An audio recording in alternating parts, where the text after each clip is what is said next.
Hi, it's Gareth here from Gap Coaching. Today, I want to talk to you about accountability, especially if you're on your own in business. Who are you accountable to? How do you make sure you do all the things that you want to do? I want you to cast your mind back to when you were an employee, if you were an employee. I certainly was. I remember a really good boss I had, and we would have a monthly performance review. He'd send me an agenda the day before. Here are the things we're going to talk about. Here are the numbers we're going to talk about.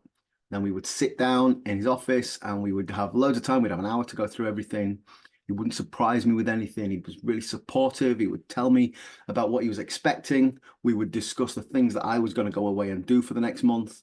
We would review the last month. It was the perfect performance review. It was exactly what I needed. It kept me on track and it made me good at my job. Another time, another employer, I had a different boss and they had a bit of a reputation as a bit of an ogre. We all had a shared office and they were in their own office and the door was always shut. And essentially the door would only open when he would come out and just shout across the room at someone for some perceived indiscretion or underperformance. To the point where we all kind of, as soon as the door opened, we'd put our heads down and, oh God, I hope it's not my turn. So when you were employed, when I was employed, maybe you had a good boss, maybe you had a bad boss, maybe you had somewhere in between.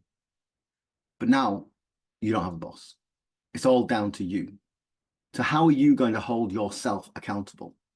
Now, of course, you could get a formal coach. Now, I would say that, wouldn't I? But this is not a sales pitch. That's not what I'm saying to you. What I'm saying to you is you need to have something. And if it's not a formal coach, then who might that be? Could that be a different person? Could it be a strategic partner? Someone who runs their own business that you could work alongside, that you could say, once a month, we'll sit down, we'll spend half an hour on your business, we'll spend half an hour on my business, and we'll hold each other to account.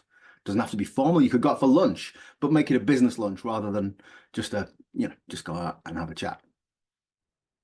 Maybe you've got someone, a friend or someone in your family who could perform that function.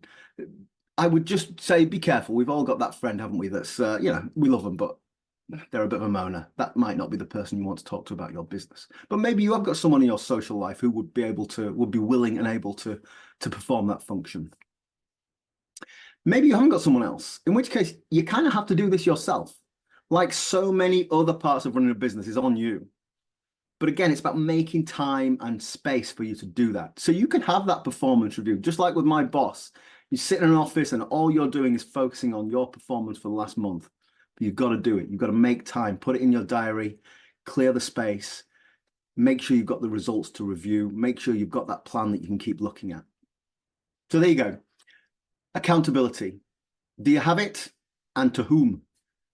Is that something that you could put into place for yourself? I hope that's helped. I hope that's given you food for thought. Again, Gareth Allen here from Gap Coaching. Good luck.